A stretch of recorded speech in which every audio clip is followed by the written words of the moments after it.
Guys, మీరు ఎప్పుడైనా ఇది ఆలోచించారా? లక్ష్మీదేవికి పూజలు మనం చేస్తాం, కానీ అత్యంత ధనిక దేశం అమెరికా. సరస్వతి దేవి పూజ మనం చేస్తాం, కానీ అత్యంత తెలివైన విద్యార్థులు చైనాలో ఉన్నారు. విశ్వకర్మ పూజ కూడా మన ఇండియాలోనే జరుగుతుంది, కానీ ఆటోమొబైల్స్ రంగంలో టాప్ లో ఉంది జర్మనీ. నదిని దేవతగా కొలుస్తాం, కానీ పరిశుభ్రమైన నదులు బెల్జియంలో ఉన్నాయి. పూజల్లో మొదటి స్థానంలో ఉన్న మనం ఫలితాల్లో వెనక పడిపోయాం.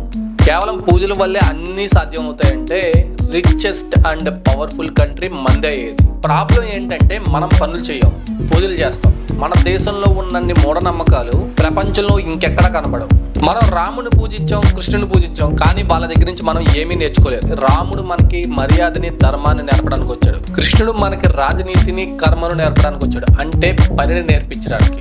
కృష్ణుడు మనకి కర్మనే పూజ అని చెప్పాడు, కానీ మనం కర్మను వదిలేసి పూజ మాత్రమే చేస్తున్నాం. ఇప్పుడు చాయిస్ మీదే, వాళ్ళని భక్తి చేయాలా లేదా వాళ్ళలాగా కెపాసిటీ పెంచుకోవాలి. గుర్తుపెట్టుకోండి, భక్తి తప్పు కాదు, కానీ చర్యలు లేకుండా భక్తి అనేది నమ్ముకుంటూ కూర్చుంటే అది మూఢనమ్మకమే అవుతుంది. ఈ వీడియో కరెక్ట్ అనిపిస్తే రైట్ అని కామెంట్ చేయండి, రాంగ్ అనిపిస్తే ఎందుకు రాంగ్ కూడా కామెంట్ చేయండి.